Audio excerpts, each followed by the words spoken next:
Continua l'attività culturale dell'Associazione Meli oggi qui a Montallegro con la presentazione del libro sui medici di Agrigento del professor Paolo Cilone. Orgogliosi di ospitare il grande ufficiale Paolo Cilona, un punto di riferimento per la cultura agrigentina.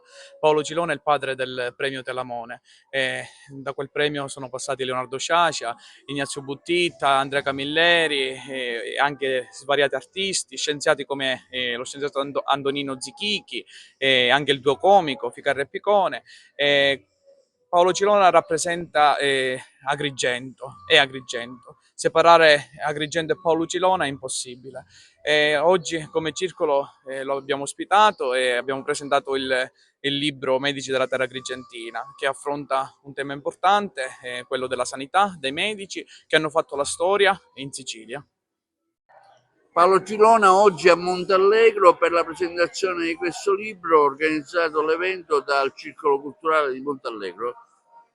Credo che sia un'opportunità non solo per l'autore del libro, ma anche per la comunità di Montallegro per parlare e discutere dei medici che hanno lasciato una traccia indelebile della loro professione, del loro attaccamento a favore degli ammalati, di coloro i quali hanno bisogno della loro prestazione. Quindi ritengo che sia stata una scelta giusta ed oculata da parte del presidente del Circolo Meli.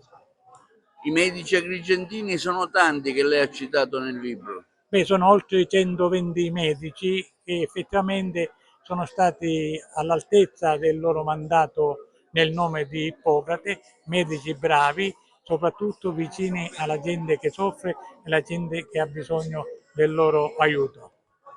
Uno tra i tanti. Beh, basta parlare di Borsellino, Raimondo Borsellino che ha salvato la vita del vescovo di Agrigento, ma non solo di quello di Agrigento, ma di tante di altre persone, perché lui aveva l'intuito, l'occhio clinico, perché guardava gli ammalati secondo il colore della pelle.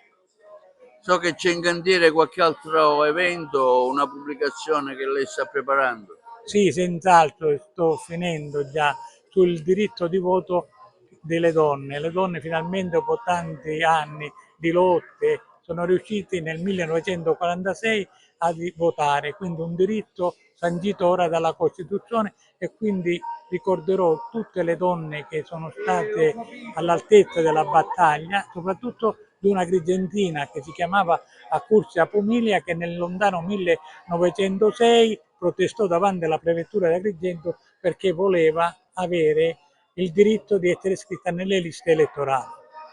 Sì, oggi c'è un evento importante, culturale, noi stiamo puntando come amministrazione tantissimo alla cultura, alla pubblicizzazione di quelli che sono i libri, abbiamo pure Montallegro Legge, oggi inizia il Circolo Meli con un grande nostro concittadino importantissimo che è Giuseppe Iati e stiamo veramente dando una marcia in più per creare cultura nella nostra comunità.